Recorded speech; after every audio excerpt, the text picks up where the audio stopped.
Okay, thank you, Jim.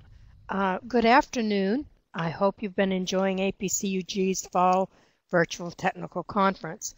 Uh, I'll tell you what, I've learned a lot this afternoon, and Ira's presentation, I'm still shaking in my boots. Anyway, I'm going to go on something that's a lot, softer, shall we say, not as critical, but for your user group, it's a good thing to know how to do, and that is writing a software review. Again, my name is Marie, and we're going to be on our way. I got to talk a little bit about the past. As a friend of mine would say, in the day, when I first started working with computer user groups, most clubs had what they called a share library. This was fantastic, and this was also long before the software had codes that you had to type in order for them to work. The purpose of the library that the clubs used to have was to share programs with one another, because at that time the cost even for a game was extremely high. Even though it wasn't meant to disrespect a company, it was the way things went back in the early 90s. Then, of course, the codes and security came, and once you installed a program, it became very difficult to install it on another computer, or more than a couple times. Excuse me. In all fairness, the change was understandable, but a little disappointing. At that time also, the clubs had a position called the review chairman. This person would contact all the companies and ask for software or hardware for our members to review, with the understanding that a complete review would be sent back to the company and would be posted on the club website and printed in their newsletter. That was during the days when companies like Adobe and Microsoft would send you the complete program if you agreed to this. Even their high-cost software was included in this type of program. The review chairman would keep track of which group member was reviewing which program and the time frame on getting the review completed. It was really a win-win situation, as the club had access to some fantastic software and hardware, and the members had the opportunity to earn their copy that was theirs to keep. With that, I'm going to go ahead and start my presentation. And if you have any questions during this time, please just type them in, and Jim can interrupt me, or I will try and watch for them. Okay. I have a tendency to talk too fast, so if I do, Jim, please stop me. It wouldn't be the first time. Okay, reasons to write a review. Writing to different software companies and offering your user group to do a review of their products often will end up with an opportunity to learn not only about the product, but it will give you a licensed copy to give as a door prize to your group, which today, that's a good thing. Don't be afraid to write and ask. The most that the company can do is say no or ignore you and never answer your email. But most of the companies are really very, very good about having reviews done, and they will talk with your review chairman or you personally representing a computer user group. It's also the opportunity to learn about new software, and that's always a plus. The software review might be a good subject for a SIG. Once you are familiar with it and you're comfortable with using the software, you might want to share it with your rest of your user groups and explain to them how it works and what it does. Reviews can also be very interesting for your newsletter, and we all know that anytime we can add something to our newsletter, that's a good thing, because usually our editors are saying, send us more. While you're doing your review, remember that the company you are doing the review for needs an honest review. That's the reason for doing the review in the first place. The company wants to make their program inviting for a lot of possible customers. If you like the program, let them know. Tell them what you liked and why. By the same token, if you did not like the program, Let them know what it was that you didn't like and why. People being honest about their reviews is the only way sometimes that a company will know how the program is received. Things to think about before beginning the review. Once you receive a program to review and you start working with it, you need to kind of make some notes for yourself that you can add into your review when you send it in. And one of the things is how long you worked with the program. Did it take a long time to get familiar with it? Why did you like this program? You know,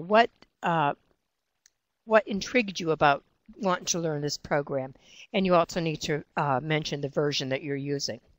You need to let the company know if it was hard to install or when it went in easy as a piece of pie. Once you start your review, you need to state the kind of software program that you're reviewing, kind of like digital imaging, genealogy, web design, games, publishing, or something technical. There are a lot of types, but you get the idea of what I'm saying. Begin your review by talking about your use of the program. How long have you been working with it? Why did you decide to review this program? Did you get a full version, or do you use a full version, or just one section of it? Sometimes when you're sent a review program, it's a temporary. It isn't a complete program. So you need to know whether or not you have what version you're using and whether or not it is a complete program. Okay. After describing the software that you're reviewing, provide a detailed summary of its features and capabilities. If it's an application, mention if there are multiple purposes it can be used for. Make sure to look through all the drop-down menus to see if there are any features you have overlooked. And that is so easy to do. Whoop. If applicable, describe the quality of the graphics and/or sound featured in the software. This is extremely important if the program is a complex game, actually any game. Be sure to indicate if the program runs too slowly or too quickly, as can occur with some older software on your computer. I keep clicking too fast. It would be beneficial to mention your computer's processor speed. If you don't know this, you can check it in Windows by clicking System Information under System Tools in the Accessories Start menu and then looking for the number of megahertz on the processor row. To be fair, don't run any other programs in the background and make sure no antivirus scans are being running at the same time you're checking out this program. Try the software on more than one computer if possible and describe the difference in the performance. Mention any errors or other problems you encounter in the software.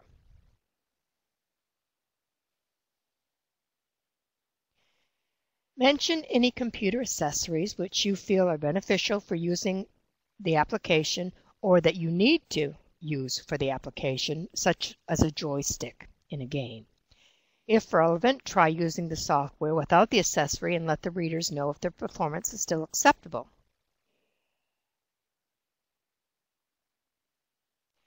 List the system requirements that are needed to run the program, the operating system, the RAM or memory, and the processing speed. This information is usually listed on the CD-ROM case or the download information if purchased online. If the program came with an instruction manual, briefly review its usefulness. And a good portion of the time that instruction manual is in the program itself, and you'll have to look into that program to find that instruction manual. If the instructions are on a CD, indicate how convenient they are to use and if they provide enough detail. Okay, you need to talk about the price. Money is always important. You provide details on where the software can be purchased and approximately how much it costs. And we all know that we go from a couple dollar program to some very expensive programs and everything in between. You can also give information on similar programs in different price ranges with a brief comparison of their costs and the features. Okay. Finally, and I'm not done here, but this will be ending the PowerPoint presentation. These tips should help you write an effective and thorough software review that will be of interest to the software company and your user group. Doing a review of software is usually, again, a win-win situation for both the company and the user group. All will benefit. Software reviews are really something that you can do, and it helps give you something to show your user group, to do a SIG on, to do a presentation on, and it will really open up a lot of doors for you. And when you get in the groove of doing the reviews, you'll find yourself wanting to do more and more and more because they become challenging and also fun. When you're done your review, a lot of times you can post it, and to post it, you need to keep your review short because some sites will limit user reviews to no more than 100 words. You just have to get familiar with that site. You want your review to be easy to read so that it is accessible to other shoppers. Be sure to proofread your work since most sites won't do it for you. Sum up your review in about 10 words. You can use this phrase as the title for your review so that people can see your opinion of the software quickly. Try to make it engaging and eye-catching so that people will want to read the whole review. Look for different places to post your writing. You may find that you will have to register at some sites in order to post an educational software review. Registration is almost always free and doesn't require you to purchase anything. A few tips and warnings. You may want to submit a copy of your review to the maker of the educational software. Most companies are happy to receive consumer feedback and take some suggestions into consideration for future versions of their software. You should write your review with your own word processing program rather than writing directly to the website. This method allows you to save a copy of your review locally on your computer. Blogs and discussion forums can be additional outlets for your educational software reviews. Don't write with the abbreviations and the conventional grammar that you're used while chatting on the online messaging program. In other words, don't use TTYL, as in talk to you later. Correct spelling and grammar are essential if you want your review to be taken seriously. Now, not only can you review programs, you can also review books. If you read books online, you can do a review on that. If you make a purchase, like from Amazon, you can review the products that you purchase. Reviews are not just for software or hardware. They're for anything that you're doing. You can write a review, anything you're interested in. And it's really very, very neat.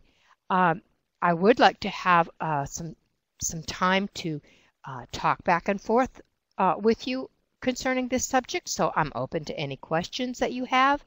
I don't have all the graphics and stuff like some of the other presenters had, so I think I read too fast because my timing on this was very quickly.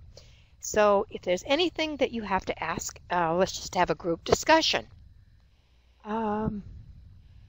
Let's see. Okay. Yeah. Thank you, Betty. Yeah. Please type down in the chat box. And thank you, Jim. And we'll answer the question from there. As you can tell, this is not what I do every time, and if my voice is wobbly, it's because I'm nervous. Okay, let's see. I'm wondering about book reviews too. Actually, you use pretty much the same idea on book reviews, and whether it's bottom line is if you enjoy it, why you enjoyed it, how you enjoyed it, or if not, the negatives. But make sure you keep it somewhat small. Whoa, I'm not doing that. That must be Jim. Yep. Mhm. Not a problem. Okay, do I know any particular companies who are receptive to this arrangement? Absolutely. Uh, I do reviews for Microsoft, have in the past.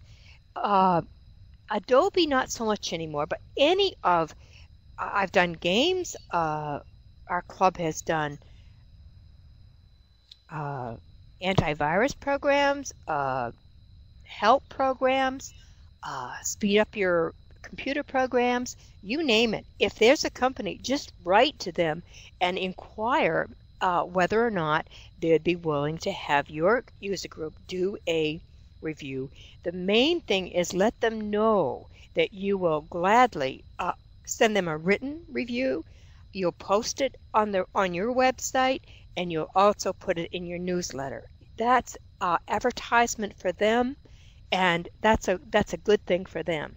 And the only way it can hurt you is if you get a program in and you don't do it, because then they're not going to let you do it again. So it's very important that the follow through and have a good program chair to really, make sure these reviews go. Okay, have you a site where you could have a look at some good reviews? Actually, Betty, oh my, you can, Amazon has some good reviews. Most any software program, you can get a review on it. You can just Google a review about certain software if you want. I don't know of any particular site that's just all reviews. Mark said Adobe killed off their review program about 5 years ago, and unfortunately that is correct. I think the last one that I saw that come out of Adobe was for their Illustrator.